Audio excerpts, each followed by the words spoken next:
Well, give a lot of credit to UTSA. Obviously, a good football team that did enough to win the football game. From our guys' point of view, I think we just put ourselves in a situation when we were down 2 scores early to just played behind the chains all game. It felt like I did like the way they responded. I thought a couple guys came in and brought some juice. I thought Josh McCray came in the game. He kind of changed the dynamic here in the game where he was running the football. The development of Isaiah Williams at wide receiver, and the emergence of DJ Barker at the tight end position. I thought Art actually got better with the game as well, and some of the stuff he did. He discovered a couple first downs by running the football. Defensively, you couldn't get off the field on 3rd down. That was probably the tail of the game. Just put ourselves in 3rd down situations, and they kept converting. That was probably the single most frustrating part. I thought our guys, they knew the plan. They tried to execute. They competed all the way till that last play. I mean, I can't take anything away from their effort or their attitude in that regard. A couple key moments too in the game when right at the end of the half, we were trying to get a possession there with good time on the clock, and obviously the ball hit one of our defenders. We just got to be better in that moment, communicating that to our players' awareness, and then the communication on the field, because that gave them 3 points right there. That hopefully I think we had some momentum would have been a good turn for us. But again, give credit to UTSA, and this isn't where I want to be. Obviously, I knew this was going to be a tough assignment when we started our preparation last week. I'd been on the guys pretty hard about that. I thought they'd responded very well, but unfortunately we weren't good enough to win today. But the worst thing that can happen from this point forward is if we don't learn from this moment, right? As bad as it tears up your insides, and it should hurt. I think it does hurt. This will hopefully be a lesson that we had to learn. Unfortunately, it sucks to go through it, but hopefully it'll be a positive thing for us in the future. Bret, what are the biggest lessons you learned from a game like this after a nice win last week? Obviously respect all, fear none. I think the biggest thing that, from a defensive point of view, we got, they were definitely attacking certain looks, certain spots on the field repeatedly. So and we did make some adjustments, I thought, in the second half to cut that away. But that last touchdown to free hit up the middle, we just can't let them have anything for free. The game's hard enough already. You just got to make them earn every down, right, and earn every yard. We can't give away free plays, and that was a big part on defense.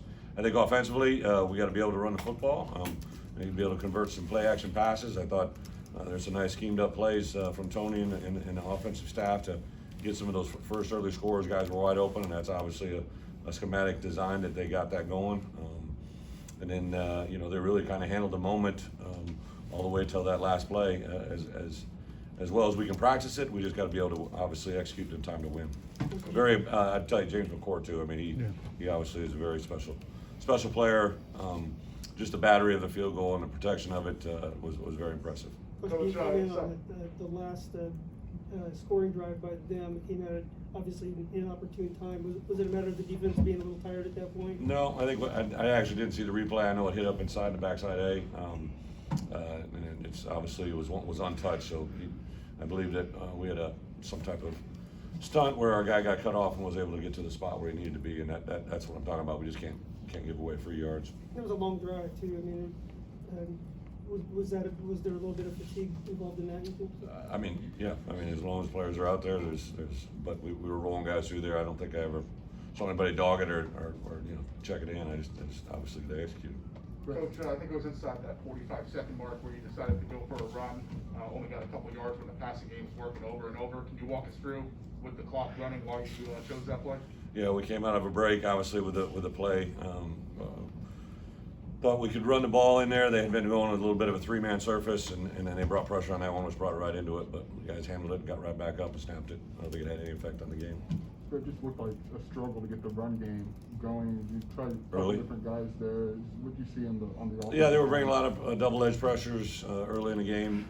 We were able to pop a couple of them, but yeah, I think the good thing was right that we didn't have Chase Hayden or Chase Brown. Both those guys were dinged up. So 2 of our guys, more veteran guys, weren't in there. Epstein obviously left in the middle of the 4th quarter as well. So good thing was we're depth, and we discovered Josh McCray today, so that's positive. What did you think about the resiliency of climbing out that early hole right to the end? Even Isaiah, I think he had 3 catches for 3 first downs on the last drive. And obviously it's not a win or a moral victory, but I guess signs of just resilience. Yeah, I think Isaiah, this is only a second game at wide receiver. A great competitor, has really good football awareness, I thought, and you could see that Art was looking for him, I think, in those moments as well. So forcing those throws in there, he just made a couple big catches. And again, I don't want to be in this position. We don't ever want to discount anything. Obviously, UTSA is a very good football team, and credit them for winning. Just where we're at right now in this program, we weren't able to do the things we need to do to win. We're not going to stay here. We're going to move forward, and we unfortunately have to go through a few days like this to get there. Franklin's a really good player. Obviously, what did you see from him, and how did you guys slow him down in the second half? Who's that? Franklin, the wide receiver. Oh yeah. I think he had 130 in the first half, right, and Right. 150. So, yeah, an opportunistic guy, and the quarterback was hitting. And again, we were giving up, in my opinion, and they were unabated, right? They were able to get some easy catches and runs that got some big yards there in the first half, and thankfully we were able to change that and go in the second half, which really got us back in the game. Coach, last week defensively you seemed to have a little bit more success, and outside of the converting, allowing them to convert on third downs, what do you think really kind of led to the struggles on that side of the ball for you guys? Without a doubt, it's exactly what you just said. Third downs. You force people into third downs, you're gonna hopefully be able to convert some of those and get off the field. We just weren't able to do it. I think that was probably the end all tally on the day. The last touchdown to have it pop free, without anybody touching it in the A gap, obviously is an issue. What was the impact of losing Keith there? I mean, how'd that change? Yeah, he's a good player. We got guys rolling through there, but Keith is not only a good player, he's a guy that on the practice field brings good energy. He's kind of got that big play potential. So unfortunately, that injury hurts us. And see where he's at. I really don't know where the injured guys are at right now for moving forward, but I know that he's probably going to miss a little bit of time.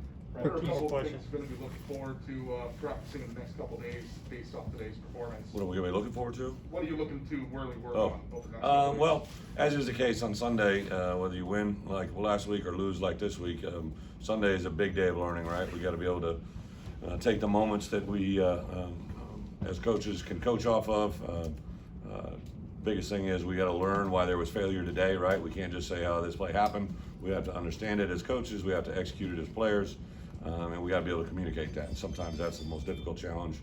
And then obviously turn the page quickly to jump into Virginia. I know they won today, so to go there and play in a hostile environment, it's going to be new for our guys, our coaches. So there's a lot of things that we got to get right, and a tall task in front of us. But it'll be one I know our guys will be ready for and be excited to work. Right, you did say last weekend that the defense was a little shaky and ugly sometimes, even in a win. Like, are you seeing corrections being made throughout the week leading into I this said game? the defense looks shaky. Or ugly in execution, even in a win? I don't. Any game has success and failures, and the part that the game of football I've really learned, right? There's no play from last week that carried into this week, and nothing's going to carry forward into next week. Each game has its own independent soul. Defensively today, I think the story was third downs, and obviously we made an adjustment and got that corrected, and they weren't able to do it the same way in the second half, which I give them credit for, but we needed to come up with a stop at the end, and we did that thankfully. But we had to burn the 3 timeouts and gave ourselves a chance to at least make a run at the end. Brett, you said you got something along the lines of we need to go through this and learn from it. Is that, I mean, you're not going to change a program around overnight, but like, what is going through this do for your program? Well, this hurts, right? I mean, it's a non-conference opponent. It's someone that I knew going as soon as I started watching the film last spring. I knew this was a good football team. I knew they had a lot of seniors back, just like we did. I know that their coaches are really good coaches, and they would have a plan. They would come in here and execute it. Had all last spring and fall to get ready for it as well. So I knew it was going to be a challenge from the get-go. So I think our guys have to experience and learn, right, the things like even just like that last bubble that broke on the outside. We had a leverage player outside. He stuck his nose inside, and all of a sudden it's around the end for a touchdown. You can't give them free yards, right? So unfortunately that happened. The good side of that is hopefully we got a group of coaches and players that'll understand when that moment comes again why you can't act that way for that to happen. We just did enough things that hurt ourselves, and not taking anything against UTSA. They did a great job of executing, but we can't do certain things and expect to beat a good football team while doing that.